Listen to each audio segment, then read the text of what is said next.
Chapter 26 episode 26। ये बोल वो खतरनाक तरीके से हंसने लगती है, तभी वहां गन शॉट की आवाज चारों तरफ गूंज पड़ती है। ये गोली किसी और ने नहीं बल्कि आदित्य ने ही मेरा पर चलाई थी। वो कैसे बर्दाश्त कर सकता था ये सब अपनी मोहब्बत के खिलाफ। वही मायरा मरी नहीं थी क्योंकि गोली उसके कंधे पर लगी थी। आदित्य को अभी भी मायरा से बहुत कुछ जानना था, इसलिए उसका अभी जिंदा रहना जरूरी था। अब आगे वही मायरा चिल्ला रही और वो बोलती है, अगर तुमने मुझे नहीं छोड़ा तो मैं तुम्हें उसके बारे में कुछ नहीं बताऊंगी। लेकिन किसी के भी कान में उसकी कोई बात नहीं पड़ती है। बॉडीगार्ड उसे खींचते हुए वहां से ले जाते हैं। वही आदित्य एक बॉडीगार्ड से बोलता है, उन लड़कों को भी ठिकाने लगा दो।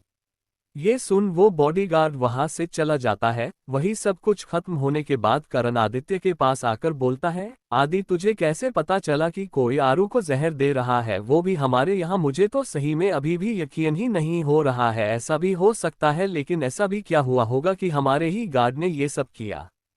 वही ये सुन आदित्य बिना किसी एक्सप्रेशन के बोलता है, यही तो पता करना है। जिस इंसान के लिए ये सब करना इतना इजी है तो वो कोई आम इंसान तो हो नहीं सकता है। तभी करण उसे रोकते हुए बोलता है, ये बता तुझे ये सब पता कैसे चला? वही आदित्य जानता था कि जब तक वो उसके सवालों का जवाब नहीं दे देगा तब तक वो उसके पीछे ही पड़ा रहेगा। वही आदित्य करण को बताता है, जब सुबह डॉक्टर डॉल को चेक करने आए थे तब उन्हें लगा कुछ गड़बड़ है, इसलिए उन्होंने तब अनामिका का वापस से टेस्ट किया था। और जब हम रेस्टोरेंट में थे तभी डॉक्टर ने मुझे डॉल की रिपोर्ट्स भेजी थी जिसमें साफ था कि डॉल की बॉडी में पॉइजन ज्यादा था। फिर मैंने कैमरा चेक किया तो मुझे कुछ नहीं मिला, इसलिए मैंने उसे पकड़ने के लिए ये सब किया। वही करण अभी और कुछ पूछता उससे पहले ही आदित्य बोलता है, अभी हमारे पास बातों करने का टाइम नहीं है, पहले हमें उस छुपे हुए दुश्मन को ढूंढना होगा। लेकिन ये बात बाहर कैसे आए कि डॉल मेरे साथ है, जब ये बात सिर्फ घर वालों, यहाँ के सर्वेंट और बॉडीगार्ड ही जानते हैं? वही करण उसके कंधे को थपथपाते हुए बोलता है, तू टेंशन मत ले, मैं पता करता हूँ इन सब के बारे में। सुबह जब अनामिका की नींद खुली तो वो खुद को उसी कमरे में पाती है। उसे एक एक सारी बातें याद आती है, कल हुआ क्या था। वही उसे आदित्य की हुई हरकत भी याद आती है। उसे उस पर गुस्सा भी आ रहा था और एक अलग एहसास भी हो रहा था। वो खुद से बोलती है, मैं यहाँ नहीं रह सकती हूँ, वो शैतान तो मेरे पीछे ही पड़ गया है। लेकिन उस वक्त मुझे उसके साथ एक अलग सा एहसास क्यों हो रहा था? लेकिन अभी मुझे यहाँ से जाने के बारे में सोचना होगा, लेकिन कैसे? कोई भी मुझे नहीं जाने देगा और मुझे सबसे पहले उन सब को बुलाना होगा। मुझे लगा था अगर मैं कुछ ना जानने का नाटक करूंगी तो वो लोग मुझसे दूर रहेंगे, लेकिन नहीं, उन लोगों ने तो मुझे यहाँ भी ढूंढ लिया। ये सब बोलते वक्त अनामिका का पूरा ध्यान अपने हाथ पर था, जगह से इंजेक्शन लगा था। मतलब वो सब जानती थी, लेकिन ऐसा कैसे? क्या वो अपनी पहचान भी जानती थी? वही अनामिका खुद से बोलती है, बस बहुत छुपा लिया खुद को, लेकिन अब नहीं। तुम्हें क्या लगा तुम लोग हमारा सब कुछ हमसे छीन पाओगे? नहीं, हम अब वो पुरानी वाली अनामिका नहीं है। वो मरकर वापस आए हैं अपने दुश्मनों से बदला लेने के लिए। इसके साथ वो हंसने लगती है और वहां से उठकर खिड़की के पास आकर खड़ी हो जाती है और बाहर दूर तक फैले आसमान को देखने लगती है। देखते देखते वो खुद से बोलती है, उन्हें लगता है गेम वो खेल रहे हैं, लेकिन नहीं, ये गेम भी मेरा है और मेरी सियासत भी मेरी है और उसे कोई मुझसे से नहीं छीन सकता है। तुम सब खुद एक दूसरे को मार डालोगे और मुझे ज्यादा कुछ करना ही नहीं पड़ेगा। पैसा बहुत बड़ी चीज, इसके लिए तुमने मुझे मारा था ना? अब तुम सब एक दूसरे को मरोगे। इसके साथ उनकी आंखों में अलग सी आग थी जो किसी की मौत से ही शांत होगी। थोड़ी देर ऐसे ही खड़े रहने के बाद वो फ्रेश होने चली जाती है क्योंकि आज उसे कॉलेज भी जाना था। थोड़ी देर बाद वो रेडी होकर नीचे जाती है जहां अभी कोई नहीं आया था, तो वो शांति से सोफे पर बैठ जाती है और वहां रखा न्यूज़पेपर पढ़ने लगती है। उसके आसपास सर्वेंट अपना काम कर रहे थे, लेकिन किसी में इतनी हिम्मत नहीं थी कि कोई अनामिका से कुछ बोल दे, क्योंकि सबने कल आदित्य को अनामिका को गोद में लाते हुए देखा था और सब अपने बॉस को भी जानते थे कि उन्हें लड़की उनके करीबी आए ये बिल्कुल पसंद नहीं था। वही अनामिका अभी न्यूज़पेपर पढ़ ही रही थी कि तभी ईवा भी सीढ़ियों से उतारते हुए नीचे आती है। उसने white shirt with black skirt and pencil heels. जैसे ही उसकी नज़र अनामिका पर जाती है तो उसकी आंखें में खून उतर आता है, क्योंकि अनामिका थी ही नेचुरल ब्यूटी। जहां ईवा ने अपने चेहरे पर 2.5 किलो मेकअप थोपा हुआ था, अनामिका बहुत ही सिंपल सी तैयार हुई थी। Black jeans with blue crop top और हाई पोनी विद शूज। वो कुछ भी पहने वो हमेशा से ही एक अप्सरा लगती है। लेकिन ईवा ने भी सोच लिया था कि आज वो अनामिका को ऐसे ही नहीं जाने देगी। इसलिए वो कैट वॉक करते हुए अनामिका के पास आ जाती है और थोड़ी देर उसे देखती है, लेकिन अनामिका उसे बिल्कुल भाव नहीं देती है। ये देखकर उसे बहुत गुस्सा आता है, लेकिन जैसे तैसे वो खुद को संभालती है, अपने चेहरे पर एक स्माइल लेकर आती है और अनामिका से बोलती है, गुड मॉर्निंग अनामिका, अब तुम्हारी तबीयत कैसी है। वही अनामिका न्यूज़पेपर से अपना ध्यान हटा ईवा को देखती है और पॉलिटली बोलती है, गुड मॉर्निंग, और अब मेरी तबीयत अच्छी है। वहाँ ये बोल अनामिका वापस से अपना ध्यान न्यूज़पेपर पर कर लेती है, क्योंकि उसे ईवा से बात करने में बिल्कुल भी इंटरेस्ट नहीं था। वही ईवा जब अनामिका का ऐसा रूड बिहेवियर देखती है तो उसे बिल्कुल अच्छा नहीं लगता है, लेकिन जैसे तैसे वो खिल को संभाल कर वापस से अनामिका से बोलती है, वैसे अनामिका, तुम्हारी फैमिली कहाँ है और तुम यहाँ क्यों रहती हो? मतलब तुम्हारे माँ पापा को टेंशन होती होगी ना तुम्हारी, ना ही मैंने इतने टाइम से तुम्हें उनका कोई जिक्र करते देखा। वही अनामिका को तो जैसे ईवा से कुछ भी बात करने का मन ही नहीं था, लेकिन जबरदस्ती, क्योंकि ये यहाँ मेहमान है, लिए वो ज्यादा कुछ बोल भी नहीं सकती थी, इसलिए वो एक फेक स्माइल के साथ बोलती है, जी आप मेरी फैमिली से मिल ही ली हो। वही ईवा को समझ नहीं आती है उसकी बात, इसलिए अनामिका उसे एक्सप्लेन करते हुए बोलती है, स्वाति माँ मेरी माँ है और दादी मेरी दादी, पापा और नितिन भाई आप सब से मिल ही तो ली हो। वही ईवा को ये बिल्कुल भी अच्छा नहीं लग रहा था अनामिका का आदित्य की फैमिली को अपना कहना, लेकिन फिर वो अनामिका को ही अपनी बातों में फंसाते हुए बोलती है, तो तुम आदित्य की भी बहन हो है ना? वही अनामिका अभी कोई जवाब देती उससे पहले ही वहां आवाज आती है, वो मेरी होने वाली वाइफ है और इससे ज्यादा तुम्हें उसके बारे में जानने की जरूरत नहीं है। ये आवाज किसी और की नहीं आदित्य की थी। वो पूरे रोब के साथ चलते हुए नीचे आ रहा था। वो पूरी तरह से तैयार था ऑफिस जाने के लिए। वही आदित्य चलकर उनके पास आता है और अनामिका कर सर को अपने हाथ से रब करता है। वही ये देख अनामिका चिढ़ते हुए उसका हाथ झटकते हुए बोलती है, मैं कोई पालतू जानवर नहीं हूँ। लेकिन आदित्य वापस से उसके सर को रबकाने लगता है। वही अनामिका अपनी खूंखार नजरों से उसे देख रही थी। ये बात आदित्य भी जानता था, लेकिन वो ये से सब इग्नोर करता है और ईवा से बोलता है, अब तुम्हें भी अपने घर जाना चाहिए, ज्यादा दिन किसी और के घर पर नहीं रुकना चाहिए। वही ये बात सुनकर तो ईवा के तन बदन में आग ही लग गई थी। तभी वहां श्लोक भी आ जाता है। उसने वहां का माहौल देख लिया था, उनकी सारी बात भी सुन ली थी, इसलिए वो माहौल को नॉर्मल करने के लिए बोलता है, ईवा मोम डैड का कॉल आया था, वो लोग हमें घर बुला रहे हैं, तो थोड़ी देर में हम घर के लिए निकल रहे थे, तो तुम अपना सारा सामान पैक कर लो। ये बोल श्लोक अनामिका से बात करने के हिसाब से बोलता है, वैसे ब्यूटीफुल हमें ज्यादा टाइम ही नहीं मिला आपसे ज्यादा बात करने का, तो क्यों ना हम एक दूसरे का नंबर शेयर करें, हम आगे भी बता कर सकते हैं। वही अभी अनामिका कुछ बोलती उससे पहले ही आदित्य अनामिका का हाथ पकड़कर वहां से ले जाते हुए बोलता है, लगता है तुम्हें पाने हॉस्पिटल से प्यार नहीं रहा। वही श्लोक उसकी धमकी अच्छे से समझ जाता है और चुपचाप उनके पीछे डाइनिंग टेबल की तरफ बढ़ जाता है। वही ईवा के तो सीने में ही सांप लौट रहे थे ये सब देखकर, लेकिन जैसे तैसे वो खुद को संभालती है और उनके पीछे बढ़ जाती है। थोड़ी देर में सब डाइनिंग टेबल पर बैठे हुए थे। दक्ष रात को स्वाति जी के साथ ही था, इसलिए वो अभी भी उनके साथ ही बैठा था। सभी नाश्ता करके हॉल में आ जाते हैं तो वही अनामिका नितिन से बोलती है, भाई चलिए ना, आप कितना लेट कर रहे हो, वो खड़ूस प्रोफेसर लेक्चर अटेंड नहीं करने देगी। वही नितिन बोलता है, चल मैं तो बस तेरे ही बोलने का वेट कर रहा था, मैं देखना चाहता था कि तुझे याद भी है कि नहीं कि तेरा कोई कॉलेज है।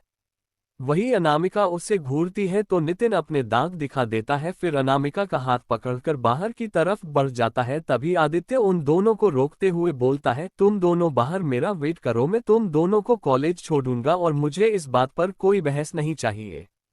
वही नितिन तो खुश था अपने भाई के साथ जाने वाली बात सुनकर, लेकिन वही अनामिका का पूरा मूड ही खराब था। उसका तो मन कर रहा था कि अभी भाग जाए, लेकिन वो ऐसा नहीं कर सकती थी। वही थोड़ी देर बाद आदित्य वहां आ जाता है। उसके पीछे करण भी भागते हुए आ रहा था। वो उसे कोस रहा था क्योंकि करण अभी और नाश्ता करना चाहता था, लेकिन अपने खड़ूस बॉस की वजह से बेचारा भूखा ही रह गया था। लेकिन जैसे ही वो कार के पास आता है तो उसे सारा माजरा समझ आ जाता है। वो खुद से बोलता है, यार इसे तो बस अपनी लव लाइफ की ही पड़ी है यार, भले ही दूसरों की जिंदगी बर्बाद क्यों ना करना पड़े यार, मेरे सामने से खाना छीन लिया खड़ूस ने। तब तक वो लोग कार के पास आ ही गए थे। वही अनामिका कार का आगे का गेट खोलकर बैठने ही वाली थी कि तभी कोई उसका हाथ पकड़ पर खींच लेता है। जब अनामिका सामने देखती है तो वहां आदित्य खड़ा था। वो उसे खींचते हुए बैक सीट पर लेकर बैठ जाता है। ये सब इतना फास्ट था कि किसी को समझ नहीं आया कि हुआ क्या है। वही करण नितिन से बोलता है, चल भाई इसका कुछ नहीं हो सकता है, ये पूरा मजनू बनने लगा है, बस थोड़े दिनों में पूरा ड्रामा देखने को मिलेगा। वही नितिन हंसते हुए बोलता है, भाई लेकिन जो भी है सही है, कम से कम भाई की लाइफ में कोई तो है जिसे भाई एक्सेप्ट कर रहे हैं, वरना मुझे तो हमेशा से ही यही लगता था कि भाई किसी को अपनी जिंदगी में नहीं आने देंगे, but I am happy for भाई नाउ। वही करण कुछ सोचते हुए बोलता है, वैसे नितिन तू आरू को अपनी बहन मानता है और तू जानते हैं आदित्य कभी कभी बहुत गुस्सा हो जाता है और उस पर उसका बस नहीं चलता है, तो तब भी तुम। उसने अभी ये बोला ही था कि तभी नितिन करण को बीच में रोकते हुए बोलता है, भाई मुझसे ज्यादा आप भाई को जानते हो, भाई सिर्फ अपने दुश्मनों के लिए ही बुरे हैं, लेकिन वो जिनसे प्यार करते हैं वो उनके लिए कुछ भी करने को तैयार हो जाते हैं। वही नितिन की बात सुनकर करण उसके कंधे को थपथपाने लगता है।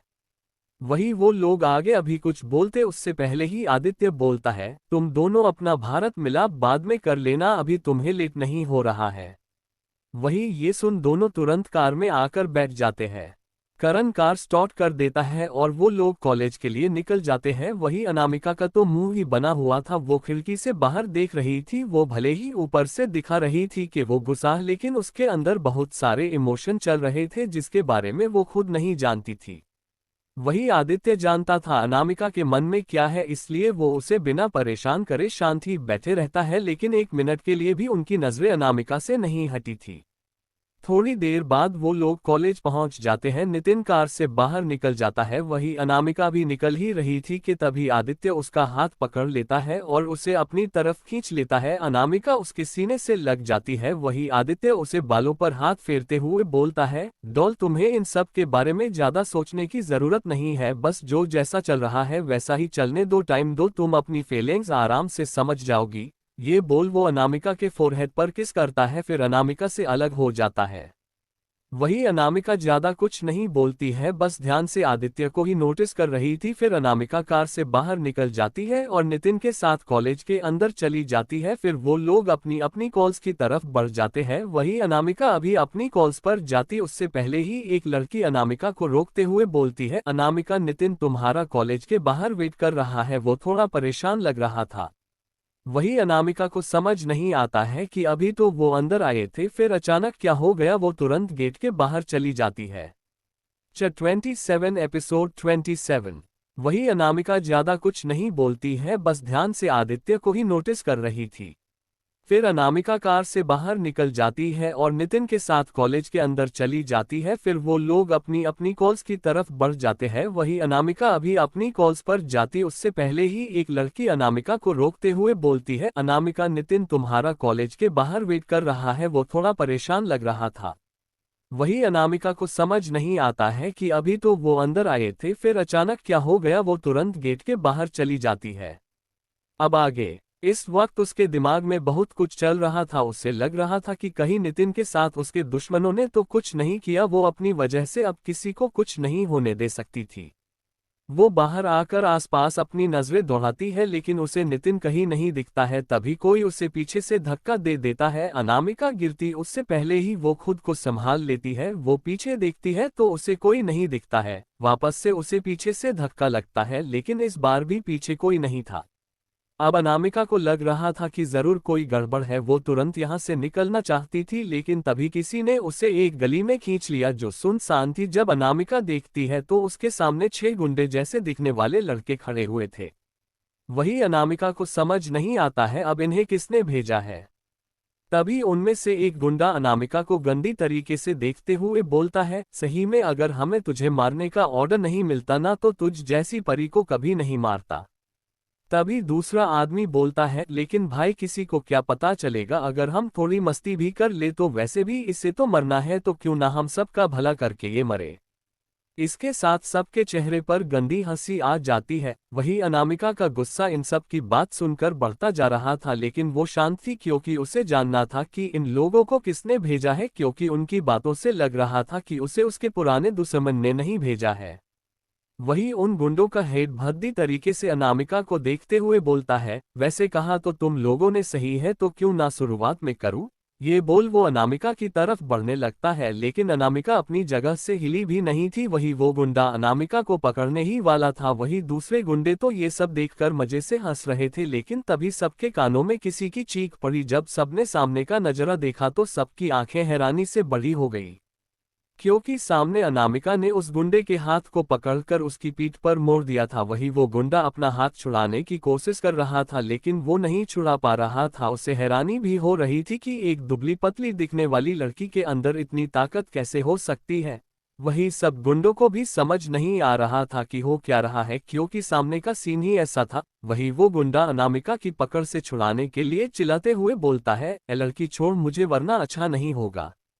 अभी उसने इतना बोला ही था कि तभी उस गुंडे की चीख निकल जाती है। वही सब गुंडों का ध्यान तब अपने हित के पेट की तरफ जाता है जहां अनामिका के हाथों में एक चाकू था और वो उस गुंडे के पेट में था। वही अनामिका उस चाकू को उस गुंडे के पेट से निकालती है और धक्का देकर उसे नीचे गिरा देती है। वही बाकी गुंडों को लगा नहीं था कि सामने वाली लड़की ऐसा कर सकती है, क्योंकि अनामिका देखने में बिल्कुल मासूम सी लगती थी।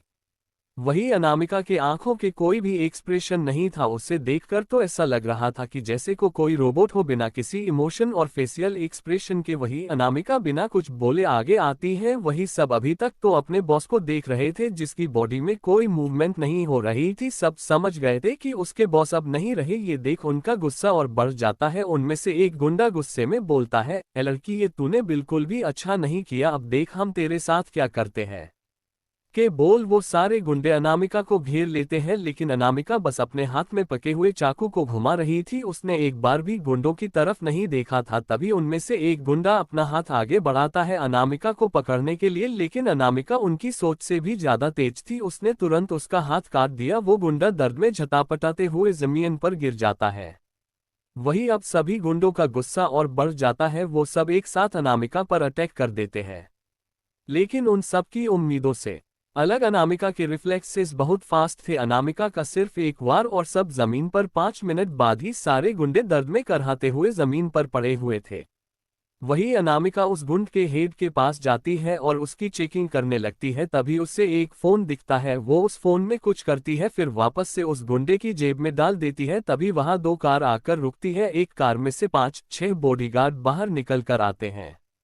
वही अनामिका उन लोगों को कुछ इशारा करती है। वो बॉडीगार्ड अनामिका की बात समझकर तुरंत हरकत में आते हैं और उस एरिया को 2 मिनट में साफ कर देते हैं। वही दूसरी तरफ दूसरी कार में से 3 लोग बाहर निकलते हैं और वो तीनों अनामिका की तरफ बढ़ जाते हैं, लेकिन वो नॉर्मल थे, जैसे वो जानते थे कि कोई अनामिका का बाल भी बांका नहीं कर पाएगा।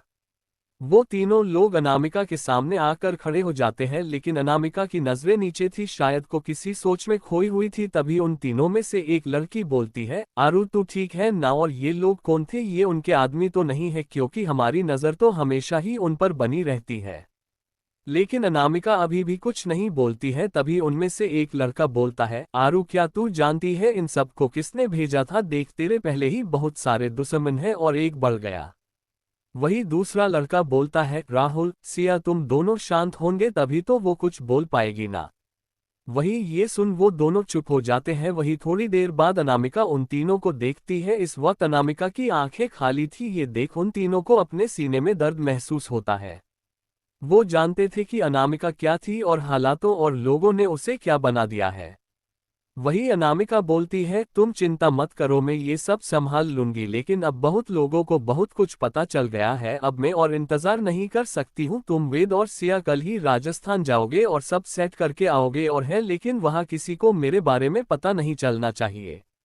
वही ये सब बोलते वक्त अनामिका की उनकी तरफ थी। वही थोड़ी देर बाद राहुल बोलता है, आरू तूने मुझे उस रानी के ऊपर नजर रखने को कहा था, तो वो कुछ करने की तैयार कर रही है। पहले वो मायरा को ढूंढ रही थी, लेकिन मायरा का जब उसे पता नहीं चला तो उसे लगा कि उसका खेल ना बिगाड़ जाए, इसलिए अब वो तुझे ढूंढ रही है। लेकिन हमें सबसे पहले मायरा को ढूंढना होगा। अगर वो हमारे रास्ते से हट गई ना तो हमारा आधा काम तो यूं ही हो जाएगा।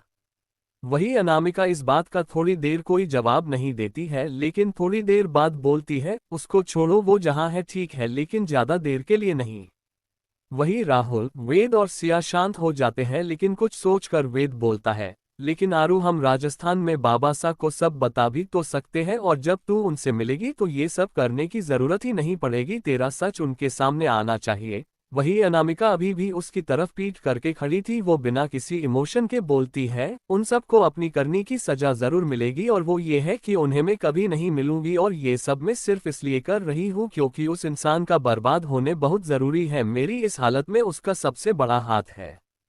ये सब बोलते वक्त अनामिका की आंखों में गुस्सा साफ देखा जा सकता था, वो बिना उनकी तरफ देखे वहां से बढ़ जाती है। वही राहुल, वेद और सिया बस जाती हुई अनामिका को ही देख रहे थे। वही राहुल गहरी सांस लेकर जाती हुई अनामिका को देखते हुए बोलता है, इसे देखकर कोई बता सकता है ये वही अनामिका है जो सबके साथ इतना खुश रहती है, लेकिन उसके अंदर बहुत दर्द तकलीफें हैं, काश उसकी जिंदगी में भी कोई ऐसा आए जो आरू को संभाल सके, वरना आरू दूसरे के साथ खुद को भी बर्बाद कर लेगी।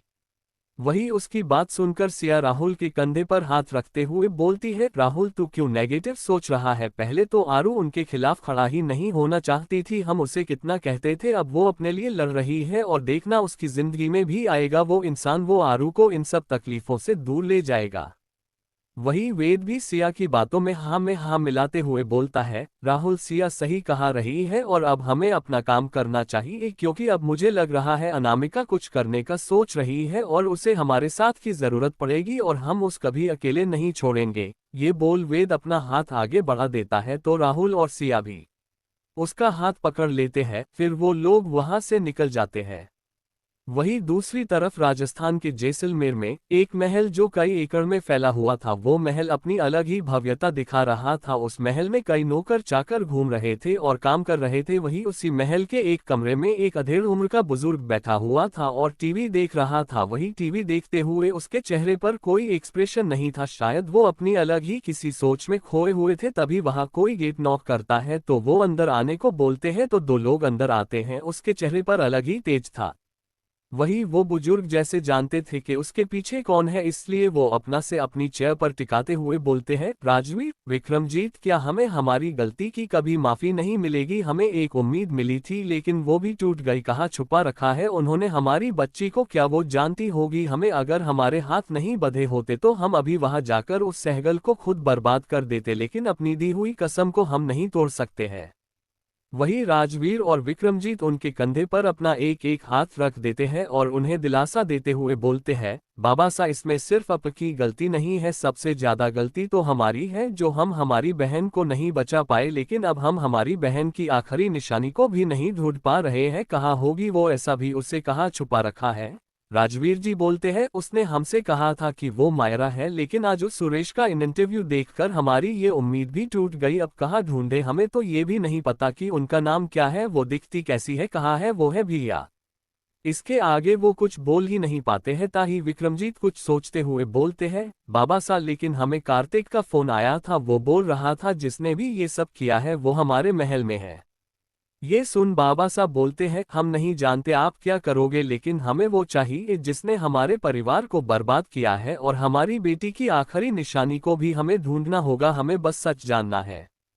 वही ये सुन राजवीर जी और विक्रमजीत जी वहां से चले जाते हैं, लेकिन कोई था जिसकी नजर उन पर बराबर बनी हुई थी, वो इंसान चुपचाप से वहां से निकल जाता है। वही उन दोनों के जाने के बाद उस कमरे में एक औरत आती है जिन्होंने राजस्थानी लिबास पहना हुआ था। भले ही वो बुजुर्ग थी लेकिन उसके चेहरे पर अलग ही रौब दिखा रहा था, वो किसी रानी से कम नहीं लग रही थी। वो अंदर जाती है, तभी उनकी नजर चेयर पर बैठे हुए आदमी पर पड़ती है। वो उनके जाती है और उनके कंधे पर हाथ रखकर बोलती है, हुकुम सा आपने सुबह से कुछ नहीं खाया है, कम से कम कुछ तो खा लीजिए, क्या हालत बना ली आपने अपनी? लेकिन वो अभी भी कुछ नहीं बोलते हैं, बस खामोश ही रहते हैं। वही सामने खड़ी औरत को उनकी ये खामोश चुभ रही थी, वही उनकी आंखों में भी आंसू आ जाते हैं और वो उनसे बोलती है, और कब तक हुकुम सा आप हमसे नाराज रहेंगे? मानते हैं हमसे बहुत बड़ा गुनाह हुआ था, लेकिन अब हमसे आपकी ये बेरुखी बर्दाश्त नहीं हो रही है। इतने साल हो गए हैं, क्या आप अब भी हमें माफ करने को तैयार नहीं हो? वही वो अपनी जगह से खड़े होते हैं और बिना उनकी तरफ देखे बोलते हैं, अपने हमारी जिंदगी बर्बाद करने में कोई कमी नहीं रखी। हमने तो आपसे शादी हमारे बच्चों को एक माँ देने के लिए की थी, लेकिन हमें नहीं पता था कि उनके लिए माँ नहीं एक ऐसी औरत को घर ला रहे हैं जो हमारे हंसते खेलते परिवार को बर्बाद कर देगी। लेकिन ये याद रखिएगा आप सुमित्रा जी, आप भी रामायण की केकई ही निकली जिसने हमारी बेटी को खा लिया। अब आपको माफ तो हमारी मौत भी नहीं दिला सकती है। ये बोल वो वहां से चले जाते हैं। वही सुमित्रा जी की आंखों में आंसू आ जाते हैं और वो वही दीवार पर लगी फोटो फ्रेम को देखते हुए रोने लगती है। 28 एपिसोड 28। इसके आगे वो कुछ बोल ही नहीं पाते हैं। ताही विक्रमजीत कुछ सोचते हुए बोलते हैं, बाबा सा लेकिन हमें कार्तिक का फोन आया था, वो बोल रहा था जिसने भी ये सब किया है वो हमारे महल में है।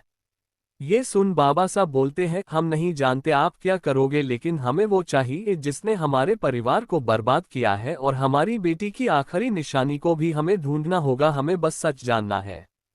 वही ये सुन राजवीर जी और विक्रमजीत जी वहां से चले जाते हैं, लेकिन कोई था जिसकी नजर उन पर बराबर बनी हुई थी। वो इंसान चुपचाप से वहां से निकल जाता है। वही उन दोनों के जाने के बाद उस कमरे में एक औरत आती है जिन्होंने राजस्थानी लिबास पहना हुआ था। भले ही वो बुजुर्ग थी लेकिन उसके चेहरे पर अलग ही रौब दिखा रहा था, वो किसी रानी से कम नहीं लग रही थी। वो अंदर जाती है, तभी उनकी नज़र चेयर पर बैठे हुए आदमी पर पड़ती है। वो उनके जाती है और उनके कंधे पर हाथ रखकर बोलती है, हुकुम सा आपने सुबह से कुछ नहीं खाया है, कम से कम कुछ तो खा लीजिए, क्या हालत बना ली आपने अपनी।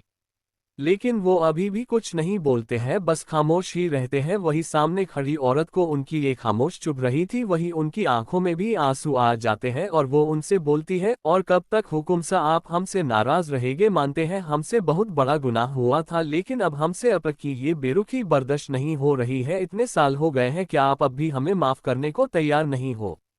वही वो अपनी जगह से खड़े होते हैं और बिना उनकी तरफ देखे बोलते हैं, अपने हमारी जिंदगी बर्बाद करने में कोई कमी नहीं रखी। हमने तो आपसे शादी हमारे बच्चों को एक माँ देने के लिए की थी, लेकिन हमें नहीं पता था कि उनके लिए माँ नहीं एक ऐसी औरत को घर ला रहे हैं जो हमारे हंसते खेलते परिवार को बर्बाद कर देगी। लेकिन ये याद रखिएगा आप सुमित्रा जी, आप भी रामायण की केकई ही निकली जिसने हमारी बेटी को खा लिया। अब आपको माफ तो हमारी मौत भी नहीं दिला सकती है।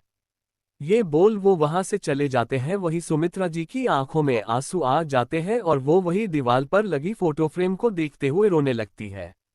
अब आगे ये है राजस्थान का सूर्यवंशी परिवार जो बरसों से राजस्थान पर हुकूमत कर रहा था जैसलमेर में। यहाँ के हुकुमशाह है रणजीत सिंह, सूर्यवंशी परिवार के मुखिया। वो बहुत सख्त किस्म के इंसान है, हर कोई इनसे बात करने से हमेशा डरता है, लेकिन सिर्फ एक इंसान है जिससे ये बहुत प्यार करते हैं, वो है इनकी बेटी आराध्या सावित्री रणजीत सिंह सूर्यवंशी। ये रणजीत जी की पहली पत्नी थी। ये बहुत ही साफ दिल की औरत थी। ये हमेशा से ही सबके बारे में सोचती थी और परिवार को एक साथ लेकर चलती थी। इनके 3 बच्चे थे। कोष्टक राजवीर सूर्यवंशी इनके सबसे बड़े बेटे। ये भी अपने पिता को तरह ही सख्त मिजाज के हैं, लेकिन ये सब के बारे में सोचते हैं। नेत्रा राजवीर सूर्यवंशी इनकी पत्नी। इनका एक बेटा है राहुल सूर्यवंशी। विक्रमजीत सूर्यवंशी ये इनके दूसरे बेटे हैं जो अपने पिता की तरह सख्त और अपनी मां की तरह ही परिवार से बहुत प्यार करने वाले इंसान हैं। और इनकी पत्नी शीतल सूर्यवंशी और इनके 2 बच्चे हैं, वेद और सिया। आराध्या सूर्यवंशी ये इनकी सबसे छोटी बेटी, घर की सबसे लाडली। इनकी शादी सुरेश सहगल है हुई है, लेकिन अब ये जिंदा नहीं है। इनकी मौत के पीछे की वजह कोई नहीं जाता है, सबको यही लगता है कि इनकी मौत बहुत समय पहले ही हो गई है। सुमित्रा रंजीत सूर्यवंशी ये है रंजीत जी की दूसरी पत्नी। ये सावित्री जी की छोटी बहन थी। सावित्री जी की मौत तब हुई थी जब आराध्या 2 साल की थी और बच्चों के लिए उन्होंने सुमित्रा जी से शादी कर ली ताकि वो बच्चों को वो प्यार दे सके जो एक माँ अपने बच्चों को देती है, कभी सौतेला ना लगे। इनके 2 बच्चे हैं जुड़वा। इनकी 2 बेटियां हैं, पहली रानी जो कि सुरेश जी की दूसरी पत्नी है, लेकिन कैसे वो आगे पता चलेगा। इनकी एक और बहन है सुनिधि जिन्होंने लव मैरिज करी थी। इनके पति जयतेंद्र सिसोदिया जो इनके ससुराल में रहते हैं। इनका भी एक बेटा है सुनील जो कि अब्रॉड में स्टडी कर रहा है। वहीं दूसरी तरफ आदित्य के बेसमेंट में जहां चारों तरफ पहरा था, गार्ड पूरी मुस्तैदी के साथ चारों तरफ अपनी नजरें रखे हुए थे, लेकिन उनके बीच में एक ऐसा गार्ड भी था जिसने भले ही उनके जैसे कपड़े पहने हुए थे, लेकिन उसने अपना चेहरा मास्क के पीछे छुपा रखा था। वो अपना सर नीचे करके सबसे बचते हुए बेसमेंट के आखिरी कमरे में चला जाता है। वो देखता है गेट पर डिजिटल लॉक लगा हुआ है। वही वो अपनी पॉकेट से कोई डिवाइस निकालता है और उसे उस लॉक के पास लेकर कुछ करता है। थोड़ी देर में ही वो गेट खुल जाता है। वही गेट खुलने की आवाज से अंदर से एक लड़की की आवाज आती है जो बोल रही थी, तुम कुछ भी कर लो, चाहे मुझे मार ही क्यों ना दो, लेकिन मैं फिर भी तुम्हें कुछ नहीं बताऊंगी। अभी उसने ये बोला ही था कि तभी एक सुई आकर उसके गले में लगती है, जिससे उसकी आवाज ही बंद हो जाती है और वो हैरानी है अपना सर उठाकर सामने देखती है जहां एक गार्ड अपना चेहरा कवर करके खड़ा था। वो गार्ड अंदर आता है और बिना ज्यादा देरी करे मायरा के पास जाता है और अपने हाथ में पकड़ा हुआ इंजेक्शन सीधे मायरा के हाथ में इंजेक्ट कर देता है और धीरे से मायरा के कान के पास बोलता है, मैं यही तो नहीं चाहती कि तुम किसी को कुछ भी बताओ बाय, हमारा साथ बस यही तक था। ये बोल वो इंसान उसकी गर्दन से वो सुई निकाल बिना देर किए वहां ने वापस से बाहर निकल उस बेसमेंट से निकल जाता है। वही मायरा ये आवाज कैसे भूल सकती थी, अभी तक उसे लग रहा था कि वो लोग उसे नहीं मारेंगे क्योंकि उन्हें सच वही बता सकती है, लेकिन अचानक से ये क्या हो गया, उसे तो रिएक्ट करने का मौका ही नहीं मिल रहा था और अब उसकी बॉडी उसका साथ नहीं दे रही थी। वही कुर्सी पर बंधे हुए ही उसकी आंखें बंद हो जाती है। वही वो इंसान बेसमेंट से काफी दूर आ गया था जहां कुछ नहीं था, चारों तरफ बस सन्नाटा था। तब वो इंसान अपने चेहरे से मास्क हटाता है, ये कोई और नहीं अनामिका ही थी। वही उसके चेहरे पर लंबी मुस्कान थी। वो अपने दोनों हाथ फैलाते हुए हंसते हुए बोलती है, तो शुरू होता है बदले और मौत का खेल जो मैं खेलूंगी। इस बार खेल भी मेरा होगा और सारे लोग भी मेरे इशारों में नाचेंगे। जिस इंसान को कैद करके तुम मुझे हराना चाहते थे वो अब मेरी कैद में है। अब सबकी बारी आएगी, एक एक करके सबकी। बस मुझे जिस चीज का इंतजार था अब वो मेरे हाथ में है, हाथ में नहीं मेरी मुट्ठी में है। अब सब मेरे हिसाब से होगा, चलो एक से तो हिसाब किताब कर लिया, अब अगली की बारी। इसके साथ अनामिका वहां खड़ी बाइक पर बैठकर वहां से निकल जाती है। वहीं दूसरी तरफ आदित्य के केबिन में आदित्य ने सब कुछ देखा था जो बेसमेंट में हुआ था, क्योंकि मायरा का गेट जो कि डिजिटल लॉक है, कोई भी उसको खोलेगा तो तुरंत उसका नोटिफिकेशन आदित्य के पास जाता था। उस वक्त भी आदित्य मीटिंग में था, लेकिन जब उसने मैसेज देखा कि मायरा के सेल का गेट किसी ने खोला है तो तुरंत उसने मीटिंग कैंसिल करके अपने केबिन में आकर बेसमेंट की फुटेज देखने लगा था। पूरा वीडियो देखने के बाद उसकी चेहरे पर लंबी मुस्कान थी। वो अपना लैपटॉप बंद करके मुस्कुराते हुए बोलता है, तो शेरनी ने अपना शिकार शुरू कर दिया है, अब देखते हैं किस किस की बारी आती है। मुझे पता था मेरी शेरनी कभी नहीं हार सकती है। अब गेम शुरू हुआ है, अपना बदला वो खुद लेगी, मैं बस हमेशा उसके पीछे खड़ा रहूंगा उसे सपोर्ट करने के लिए, लेकिन ये बदला उसका है, ये लड़ाई उसकी है और वो लड़ेगी। ये बोलते हुए वो अपना सर अपनी चेस्ट से लगा देता है और अपनी आंख बंद कर लेता है। अपनी आंख बंद करते ही उसकी आंखों के सामने उस मास्क मैन की वो आंखें आ जाती है। कैसे नहीं पहचानता वो अपनी मोहब्बत की आंखों को, यही वो आंखें थी जिसमें वो खो जाता है। वो अभी आंख बंद करे बैठा ही था कि तभी करण धड़ाम के गेट खोलते हुए आता है और हड़बड़ाते हुए बोलता है, भाई किसी ने उस मायरा को मार दिया, पता नहीं क्या दिया है उसे, लेकिन भाई बहुत खतरनाक मौत दी है उसे, उसके शरीर की सारी हड्डियां गल गई है, ऐसा लग रहा है कि किसी ने एसिड डाल दिया है उसकी हड्डियों में। लेकिन ये बोलते हुए वो रुक जाता है। तभी उसका ध्यान आदित्य पर जाता है जो अभी भी शांति से अपनी आंखें बंद करे बैठा हुआ था। वो अपनी आंखें छोटी करते हुए आदित्य से पूछता है, इतना सब हो गया और तू शांत है, मतलब तू जानता है ये सब हो गया है और किसने किया है, चल बता किसने किया है ये। वही आदित्य अपनी आंख बंद करे हुए ही बोलता है, उसके साथ जो होना था वो हो गया और अब इस बात को यही खत्म करो, और हाँ उसकी बॉडी को रानी सहगल को पार्सल कर देना, ये गिफ्ट उनके लिए बहुत अच्छा गिफ्ट होने वाला है, जिंदगी है ये। वो मुस्कुराने लगता है। वही करण को जड़ तो समझ नहीं आता है, लेकिन वो इतना तो समझ गया था कि आदित्य उन्हें तड़पाना चाहता था, लेकिन वो जानता था कि आदित्य उसे कुछ नहीं बताएगा, इसलिए वो वहां से बिना ज्यादा सवाल करे चला जाता है। वहीं दूसरी तरफ ईवा अपने स्टूडियो में थी। ईवा एक फैशन डिजाइनर है जिसका ब्रांड अच्छा खासा पॉपुलर है। वो अपने स्टूडियो के केबिन में बैठी हुई अपने हाथ में पकड़ी हुई फाइल को पढ़ रही थी, लेकिन उसका ध्यान बार बार अपने फोन पर जा रहा था। लेकिन जब उससे रहा नहीं जाता है तो वो फाइल बंद करके रख देती है और फोन अपने हाथ में पके हुए सोचती है, अभी तक इन लोगों का फोन क्यों नहीं आया, क्या उन लोगों ने मेरा काम किया होगा, अभी तक तो उन्होंने अनामिका को मेरी और आदित्य की जिंदगी से भगा ही दिया होगा, लेकिन ये लोग फोन क्यों नहीं कर रहे हैं। वो अभी आगे कुछ सोचती उससे पहले ही उसकी असिस्टेंट केबिन का गेट नॉक करती है। ईवा कॉम इन बोलती है तो उसकी असिस्टेंट हड़बड़ाते हुए बोलती है, मैम गड़बड़ हो गई है, किसी ने हमारे डिजाइन के सीक्रेट मार्केट में रिवील कर दिए हैं और हमारे स्टूडियो के बाहर रिपोर्ट्स भी भीड़ लगी हुई है, अब हमें क्या करना चाहिए। वही ये सुनकर तो ईवा के होश उड़ जाते हैं। वो हैरानी से बोलती है, लेकिन ये हुआ कैसे और उन्हें पता कैसे चला कि हमारे डिजाइन हमने किसी और से लिए हैं। वही उसकी असिस्टेंट बोलती है, मैम पता नहीं, लेकिन किसी ने हमारे डिजाइन की सारी सच्चाई सोशल मीडिया में डाल दिया है, अब हम क्या करें। वही ये सुन ईवा अपनी जगह से खड़ी होते हुए बोलती है, एक काम करो, किसी हैकर को हायर करो और ये सब सबसे पहले ये सब कैसे भी करके सोशल मीडिया से हटाना होगा, उसके बाद ही हम आगे कुछ कर पाएंगे। वही ये सुन असिस्टेंट बोलती है, लेकिन मैम इन सब के लिए अभी बहुत देर हो गई है, वो न्यूज़ हर जगह फैल गई है और सबको पता भी चल गया है। वही ये सुन ईवा ने तो अपना सर ही पकड़ लिया था, लेकिन फिर वो अपनी असिस्टेंट को ऑर्डर देते हुए बोलती है, एक काम करो, उस डिजाइनर का मुंह बंद करवाओ, चाहे पैसे से या फिर धमकी दो, उसके परिवार वालों को किडनैप कर लो, कुछ भी करो, लेकिन मुझे ये सब यही के यही खत्म चाहिए। बड़ी मुश्किल से मैं यहाँ पहुंची हूँ, मैं अपनी रेपुटेशन को कुछ नहीं होने दे सकती। एक काम करो, मीडिया को बोलो कि मैं इन इंटरव्यू देने के लिए तैयार हूँ, लेकिन 1 घंटे बाद, तब तक तुम उस डिजाइनर ने निपटो। वही उसकी असिस्टेंट ये सुन वहां से ईवा के ऑर्डर फॉलो करने चली जाती है। वही ईवा खुद से बोलती है, अभी तक तो सब सही था, फिर अचानक से क्या हो गया।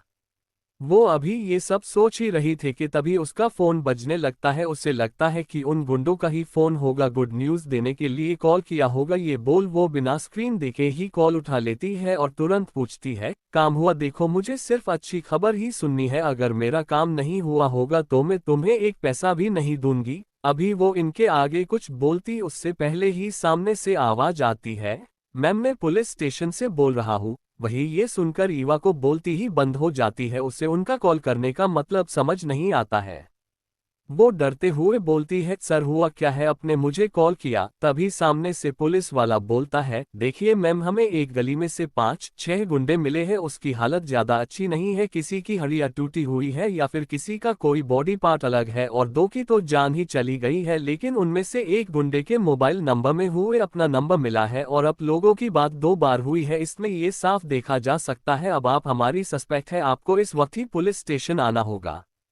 वही कि सुनकर तो ईवा की हालत और खराब हो गई थी। वो हकलाते हुए बोलती है, लेकिन सर ये सब मैंने नहीं किया, तो मुझे क्यों पुलिस स्टेशन आना होगा, और मैं ईवा द डिजाइनर हूँ, अपने मेरे बारे में सुना ही होगा, मेरा ऐसे गुंडों से क्या लेना देना। सामने से पुलिस वाला बोलता है, देखिए यही हमें जानना है, आप जैसे बड़े लोगों का ऐसे गुंडों से क्या लेना दे, देखिए इससे आगे की बात पुलिस स्टेशन में होगी, तो आप जल्दी आ जाइए। इसके साथ कॉल कट हो जाता है। 29 एपिसोड 29। वही के सुनकर तो ईवा की हालत और खराब हो गई थी। वो हकलाते हुए बोलती है, लेकिन सर ये सब मैंने नहीं किया, तो मुझे क्यों पुलिस स्टेशन आना होगा, और मैं ईवा द डिजाइनर हूँ, अपने मेरे बारे में सुना ही होगा, मेरा ऐसे गुंडों से क्या लेना देना। सामने से पुलिस वाला बोलता है, देखिए यही हमें जानना है, आप जैसे बड़े लोगों का ऐसे गुंडों से क्या लेना दे, देखिए इससे आगे की बात पुलिस स्टेशन में होगी, तो आप जल्दी आ जाइए।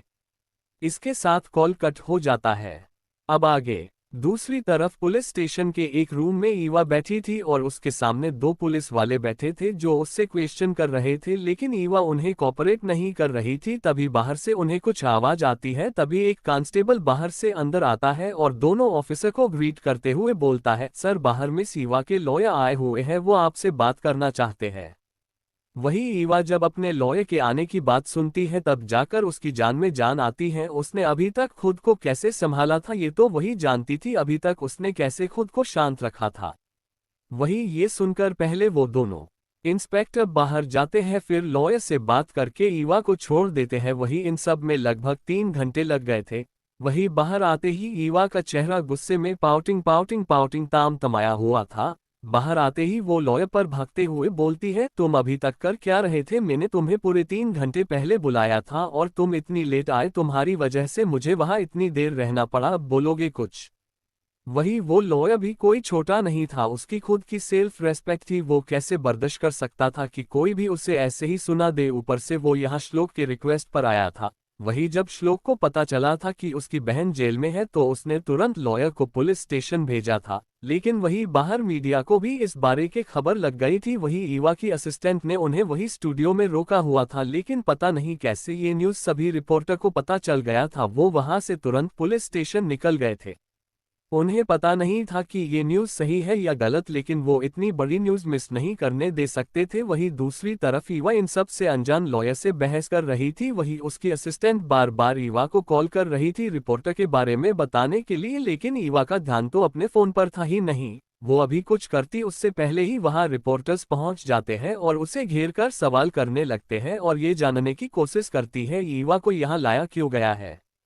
वही ये सब हुआ इतना जल्दी था कि ईवा को समझ नहीं आता है। वही ईवा सवालों के बीच घिरी हुई थी। वही उन लोगों से दूर एक इंसान खड़ा ये सब मजे से देख रहा था। तभी ईवा की नज़र उस इंसान पर पड़ी और ईवा उस इंसान को हैरानी से देखती है। उसे वो कुछ जानी पहचानी लगती है। वही वो इंसान एक नज़र ईवा को देख वहां से चला जाता है।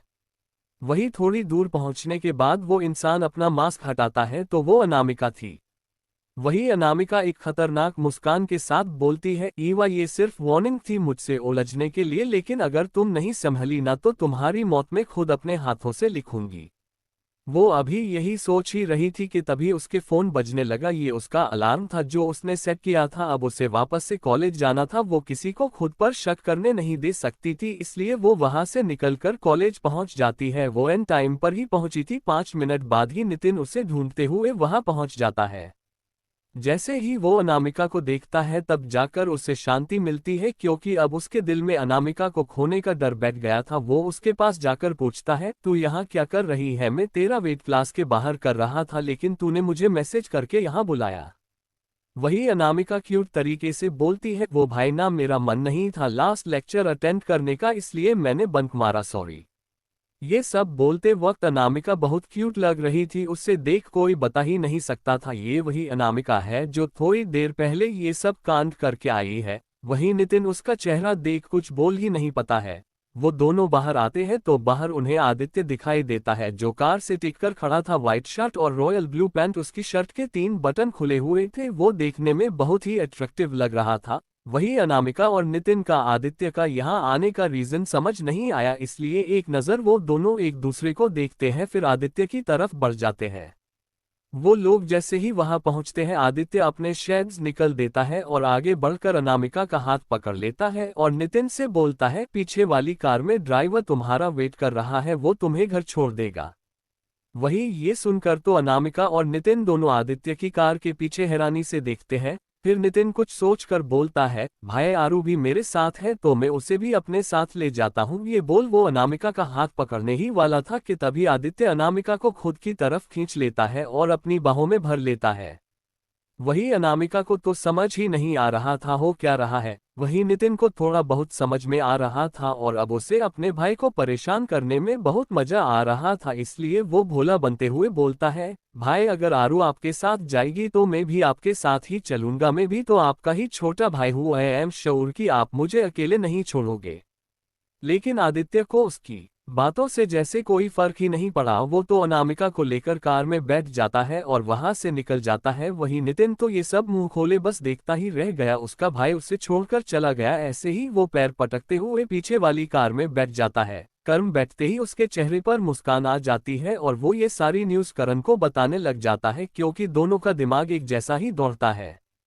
वहीं दूसरी तरफ आदित्य की कार में आदित्य ड्राइव कर रहा था और अनामिका बस कांच से बाहर देखकर समझने की कोशिश कर रही थी कि वो लोग जा कहाँ रहे हैं। वहीं आदित्य वो ड्राइव कर रहा था लेकिन उसका ध्यान बराबर अनामिका पर था। वो जब अनामिका को कार से बाहर देखते देखता है तो उससे रहा ही नहीं जाता है और वो एक हाथ आगे बढ़ाकर उससे अनामिका का हाथ पकड़ लेता है। वही अनामिका तो पहले उसके ऐसा करने से हैरान हो जाती है, लेकिन बाद में जब वो अपना हाथ पीछे खींचने की कोशिश करती है लेकिन आदित्य इसका हाथ नहीं छोड़ता है, बल्कि वो अपनी पकड़ अनामिका में हाथ में मजबूत कर देता है और बोलता है, कोशिश भी मत करना क्योंकि अब ये हाथ तो मारने के बाद भी नहीं छूटेगा। वही अनामिका को उसका ऐसे कहना समझ में नहीं आया या फिर वो समझना ही नहीं चाहती थी, क्योंकि अभी उसकी जिंदगी में बहुत कुछ ऐसा था जो उसे निपटाना था। उससे पहले वो ऐसा कुछ सोच भी नहीं सकती थी। वो अभी अपने ख्यालों में खोई हुई ही थी कि तभी उनकी कार एक जगह आकर रुकती है। वही अनामिका इस जगह पहले कभी नहीं आई थी, वहां सिर्फ पेड़ पौधे थे। उसे समझ नहीं आया आदित्य उसे यहाँ क्यों लेकर आया है, लेकिन वो देखना चाहती थी कि आगे आदित्य क्या करने वाला है, इसलिए वो शांत ही रहती है। वही कार रोकने के बाद आदित्य कार से बाहर निकलता है और अनामिका से साइड का गेट खोलकर उसे अपनी गोद में उठा लेता है। वही अनामिका तो हड़बड़ा जाती है और गिरने के डर से अपने दोनों हाथ आदित्य की गार्डेन पर डाल देती है। वहां ये देख अनामिका आदित्य से बोलती है, आप ये क्या कर रहे हो, मैं चल तो रही हूं ना आपके साथ, तो ऐसे आप मुझे नीचे उतार दीजिए, मैं खुद भी चल सकती हूँ।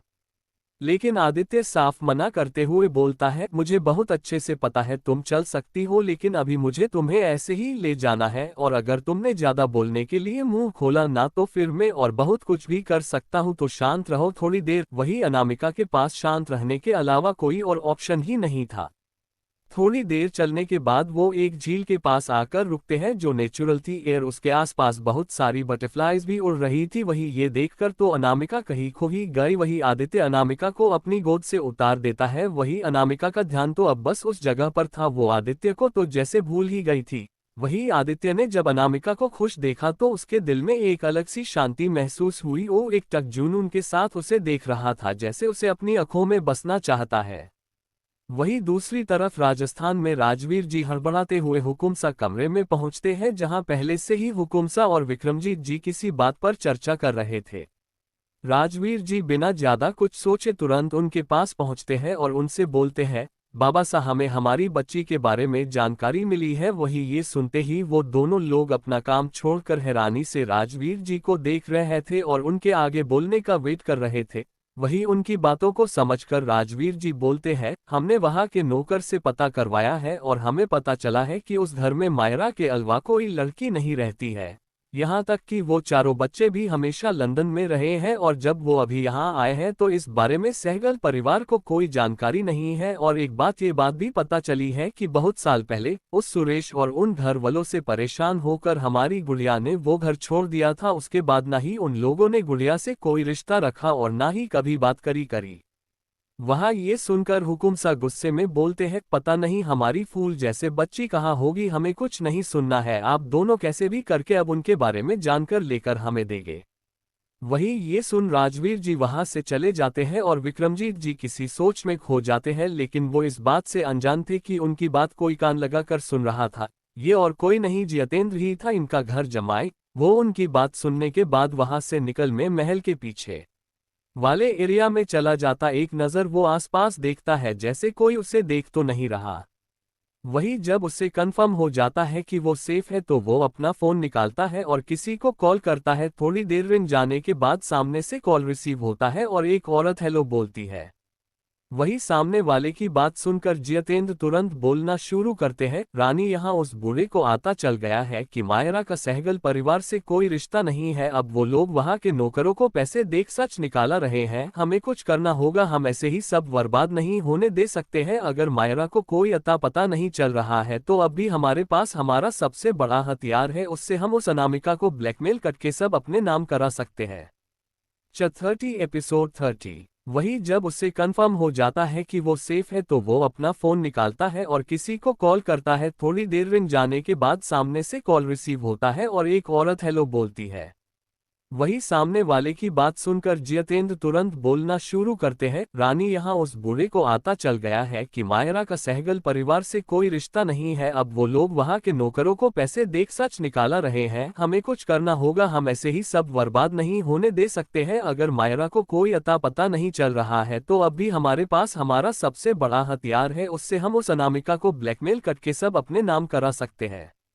अब आगे वही रानी जी ने जब उनकी बात सुनी तो वो जितेंद्र पर भागते हुए बोलती है, कैसे बाप हो तुम, यहाँ तुम्हारी बेटी का कोई अता पता नहीं है और तुम ये मत भूलो मैंने इन सब में तुम्हारा साथ इसीलिए दिया था क्योंकि मैं तुम्हारे साथ अपने परिवार के साथ एक अच्छी जिंदगी जीना चाहती थी, इसलिए ही मैं यहाँ पड़ी हूँ। मैंने अपनी पूरी जिंदगी तुम्हारे और हमारी बेटी के लोए यहाँ निकल दी और अब तुम बोल रहे हो कि मैं अपनी उसी बेटी को भूल जाऊँ। ये सब बोलते वक्त उनकी आवाज में निराशा सुनी जा सकती थी। वही जितेंद्र जी अपनी बात संभालते हुए बोलते हैं, रानी मेरे कहने का मतलब ये नहीं था, तुम जानती हो हम इन सब में बहुत दूर आ गए हैं और मुझे तो लग रहा है मायरा को भी या तो उस लड़की ने ही पकड़ा होगा या फिर इन सब में सहगल परिवार का कोई इंसान है। मैंने सुना है कि उस परिवार के बच्चे भी वापस आ गए हैं। वही ये सुन रानी जी हैरान होते हुए बोलती है, लेकिन ऐसा हो कैसे सकता है, हमने ही तो उन्हें मारने की धमकी देकर उन सब को यहाँ से दूर भेजा था जिससे हमारा काम आसान हो सके। अगर ये लोग यहाँ हैं मतलब उन्होंने ही मेरी बेटी को अपने पास रखा है। नहीं, वो लोग कुछ भी कर सकते हैं, कैसे भी करके हमें उनके पास से मायरा को निकालना होगा। एक काम करो, तुम सुनील को बोलो उसको ढाल बनाकर मायरा को वापस लाए, मुझे और कुछ नहीं चाहिए अपनी बेटी के अलावा। वही जितेंद्र बोलता है, रुको मुझे करने दो, मैं पता लगाता हूँ, बस तुम वहाँ ध्यान रखना कि अनामिका के बारे में कोई भी खबर राजस्थान नहीं पहुँचनी चाहिए, वरना हम सब कुछ खो देंगे और उस अनामिका से कैसे भी करके सारी प्रॉपर्टी अपने नाम करवाने का कोई तरीका देखो। ये बोल वो कॉल कट कर देते हैं। कॉल कट होने के बाद वो जैसे ही पलटते हैं तो बेड पर उन्हें उनकी पत्नी सुनिधि बैठी हुई थी, उसे देख वो उसके पास जाते हैं और उसे बाहों में भरकर बैठ जाते हैं। वही सुनिधि उसके सर को प्यार से सहलाते हुए कहती है, क्या हुआ, क्या कहा उस बेवकूफ ने, वैसे मानना पड़ेगा वो पागल समझती है कि तुम उससे प्यार करते हो और मायरा तुम्हारी और उसकी बेटी है, कोई कितना बेवकूफ हो सकता है। ये बोल वो हंसने लगती है। वही जितेंद्र भी अपनी पकड़ उसकी कमर पर मजबूत करके हंसते हुए बोलता है, वो तो है ही पागल, हमेशा से आराध्या से जलती रही है और अपनी इसी जलन में उसने आराध्या और अपनी जिंदगी दोनों बर्बाद कर दी, लेकिन है हमारे बहुत काम आई है। अब बस एक बार सब हमारे नाम हो जाए फिर कोई नहीं बचेगा, बस इस पूरे जैसलमेर में हमारा ही राज होगा। इसके साथ वो दोनों हंसने लगते हैं और जितेंद्र अपनी जगह से उठकर वही रूम के साइड में बने बार में जाकर 2 ग्लास में शराब डालकर वापस से सुनिधि के पास आकर उसे एक ग्लास देता है और उसके साथ बैठ जाता है। वही सुनिधि उससे पूछती है, तो अब आगे क्या करना है। उस आराध्या को सब पता चल गया था, उसने हमारी सारी प्लानिंग सुन ली थी, लेकिन मारने से पहले उसने अपना सब उस लड़की के नाम कर दिया। अब जब वो 21 साल की नहीं हो जाती तब तक हम उससे अपने नाम कुछ नहीं करवा सकते हैं, लेकिन अब हमारे पास मौका है, उसे मोहरा बनाकर हम सब अपना बना सकते हैं। वही जितेंद्र जी सोचते हुए बोलते हैं, हाँ अब हमें जो भी करना होगा जल्दी करना होगा, वरना सब कुछ हमारे हाथों से निकलने में ज्यादा टाइम नहीं लगेगा। मैं सुनील से बात करता हूँ, उसने उसे ठीक से तो रखा है ना, वो ज्यादा नाटक तो नहीं हो रहा है, लेकिन वो तुम्हारा लाडला मेरा फोन ही नहीं उठाता है। वही सुनिधि उसके कंधे पर मारते हुए बोलती है, तुम भी ज्यादा ही सोचते हो, अरे होगा वो कहीं, अब जगह उसकी उम्र है मौज मस्ती करने की, वहां वो रखवाली करता रहता है बेचारा मेरा बच्चा। वही जितेंद्र बोलता है, हाँ तो तुम खुद क्यों नहीं अपने लाडले को फोन कर लेती हो, हमारी बात भी हो जाएगी, पता तो चले वो आजकल है कहाँ, मेरा फोन तो वो बहुत टाइम से नहीं उठा रहा है।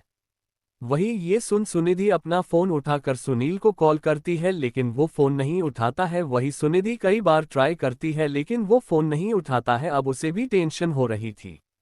वो जितेंद्र से बोलती है, अब तो मुझे भी टेंशन हो रही है, आप पता क्यों नहीं लगाते हैं, मेरी भी सुनील से बहुत दिनों से कोई बात नहीं हुई है, मुझे घबराहट हो रही है। वही जितेंद्र उसकी पीठ पर हाथ फेरते हुए बोलता है, रिलैक्स, में अपने आदमियों से बोलता हूँ पता करने को, अगर कुछ पता नहीं चला तो मैं खुद वहां जाऊंगा। वही दूसरी तरह अनामिका आदित्य के साथ लेक के किनारे पर बैठी हुई थी। अनामिका तो पहले अकेली ही बैठी थी, लेकिन आदित्य भी उसके पास आकर बैठ गया था। अनामिका वहां से उठना चाहती थी, लेकिन आदित्य ने उसका हाथ पकड़ रखा था। वही अनामिका अपना मूड खराब नहीं करना चाहती थी, इसलिए शांति से बैठ जाती है। वैसे भी उसके दिमाग में बहुत कुछ चल रहा था और अपने दिमाग को शांत करने के लिए उसे शांति की ही जरूरत थी। वही आदित्य जब उसे बहुत टाइम से शांत देखता है तो बात शुरू करते हुए बोलता है, डॉल तुम्हें इतना स्ट्रेस लेने की जरूरत नहीं है, तुम बस एक बार मुझे कह दो तुम्हें जो करना है या जो चाहिए, मैं तुम्हें सब लाकर दे सकता हूँ, बस तुम्हारे चेहरे पर टेंशन अच्छी नहीं लगती है। वही अनामिका बिना उसकी तरफ देखते हुए बोलती है, कभी कभी खुद के लिए लड़ते वक्त हमें बहुत कुछ फेस करना पड़ता है और टेंशन बस उसका एक पार्ट है, तो आपको मेरे लिए इतनी टेंशन लेने की जरूरत नहीं है और ना ही ये सब करने की जरूरत है। अगर आपको मुझसे कुछ चाहिए तो आप सीधे मुझे बता दीजिए। वही आदित्य अपनी पकड़ अनामिका के हाथ पर मजबूत करते हुए बोलता है, हाँ चाहिए ना मुझे तुमसे तुम्हारा साथ जिंदगी भर के लिए, बोलो क्या दे पाओगी मुझे, वो मुझे तुम्हारा एहसास अपनी जिंदगी में चाहिए, मुझे तुम चाहिए, बोलो ना क्या तुम मेरा साथ दोगी। वही अनामिका ने पूरे वक्त एक बार भी आदित्य की तरफ नहीं देखा था, लेकिन उसकी आंखों में कुछ तो अलग था। लेकिन अपने इमोशन को वो जल्दी छुपाते हुए बोलती है, ये सब बातें फिल्मों में ही अच्छी लगती है, रियल लाइफ में नहीं। एक इंसान खुद से ज्यादा किसी और से कभी प्यार नहीं कर सकता है। एक वक्त उस इंसान की लाइफ में जरूर आता है जब वो सिर्फ खुद को चूज करता है सबसे ऊपर। वही आदित्य समझ सकता था कि अनामिका ये सब इसलिए वो बोल रही है क्योंकि उसने हमेशा से सबको खुद से दूर जाते देखा था। वही आदित्य अनामिका के चेहरे को देखते हुए बोलता है, तुम मेरे बारे में ये सब तो तभी बता सकती हो ना जब तुम मुझे एक मौका दोगी। बस एक बार भरोसा कर लो, मैं तुम्हारा भरोसा कभी भी नहीं टूटने दूंगा। वही अनामिका ने अब जाकर आदित्य की तरफ देखा था, लेकिन उसकी आंखें इस वक्त पूरी तरह खाली थी। उसे समझ ही नहीं आ रहा था वो क्या बोले। इतनी जिंदगी जीने के बाद उसका भरोसा इन सब चीजों पर से हमेशा के लिए ही उठ गया था। वहीं दूसरी तरफ रानी जी अपने कमरे में परेशान इधर से उधर घूम रही थी, जैसे उनके दिमाग ने काम करना ही बंद कर दिया है। उनके दिमाग में बस इस वक्त उनकी बेटी मायरा ही चल रही थी। वही कमरे के बाहर छुपी हुई मीना जी ने उनकी सारी बातें सुन ली थी और वो तुरंत वहां से निकलकर अपने कमरे में आती है जहां उनके पति ऑफिस का काम देख रहे थे। वो उनके पास जाती है और हड़बड़ाते हुए बोलती है, मोक्ष वो कुछ करने वाली है हमारी गुड़िया के साथ, हमें जल्दी ही कुछ करना होगा वरना मैं दीदी को क्या मुंह दिखाऊंगी। वो जिसके भरोसे अपनी बेटी देकर गई थी, आज उस बेटी का क्या हाल है। मैं पहले ही बहुत गलत कर चकी हूँ, गुड़िया के साथ इतना गलत होते देखती रही, लेकिन अब सब बर्बाद हो जाएगा। वो औरत कुछ भी कर सकती है गुड़िया के साथ। वही मोक्ष उन्हें चुप कराते हुए बोलते हैं, मीना पहले तुम शांत हो जाओ और बताओ हुआ क्या है और तुम ये सब क्यों बोल रही हो। हमारे बच्चे हैं ना, वो कभी हमारी गुड़िया को कुछ नहीं होने देंगे। लेकिन मीना जी कुछ सुनने को तैयार ही नहीं थी। वो उन्हें रोकते हुए उन्हें सब बता देती है जो उन्होंने सुना था। तो आने वाला है नया ट्विस्ट।